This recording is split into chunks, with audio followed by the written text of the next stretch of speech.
Famille, vous devez partager massivement cette vidéo. On va écouter tonton Adjoumani, non? Et puis je reviens. Cette année, il ne sera pas question d'allumer le feu et de se déguiser pour sortir de la Côte d'Ivoire parce que nous veillons au gré. Personne ne va sortir. D'ordinaire, quand on voit les femmes, on dit non, c'est une femme, il faut la laisser. Mais on va non seulement fouiller les hommes, mais on va fouiller les femmes aussi. Merci.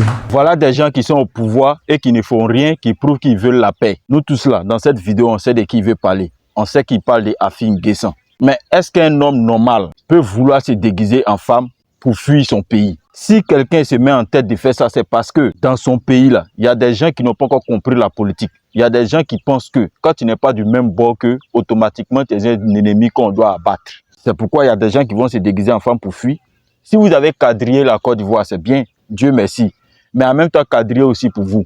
Parce que tous les ministres qui sont là actuellement, là, nous tous on sait qu'ils ont les plans A, B, C, D jusqu'à Z de comment est-ce qu'ils vont fuir le pays au cas où ils n'ont plus le contrôle des choses. Voilà des gens qui sont au pouvoir mais qui se comportent comme des opposants. Voilà des gens qui connaissent la solution pour régler le problème actuel de la Côte d'Ivoire, mais ils font tout leur possible pour ne pas voir. Actuellement, là, on parle d'exclusion en Côte d'Ivoire ici. C'est parce qu'il y a exclusion qu'il peut y avoir des troubles inutiles. Et ce n'est pas moi qui le dis, c'est le président Ado lui-même, on l'écoute. Le deuxième élément, c'est que la démocratie contribue à la paix.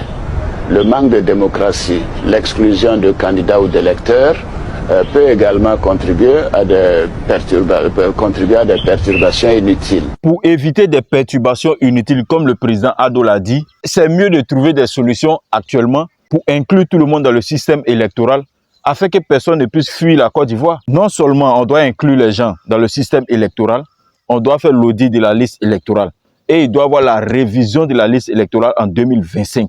Si on a fait tout ça là, je pense que personne n'aura besoin de se déguiser pour fuir son pays. Et aucun ministre dans le gouvernement n'a besoin de mettre en place un plan de pouvoir fuir le pays. Tout sera correct dans l'entendement de tout le monde. Et on sait, quand tout est bien fait, là, celui qui a gagné et celui qui a perdu aussi a perdu. L'autre qui a perdu va aller féliciter celui qui a gagné parce qu'il sait que tout s'est passé dans les règles de l'art.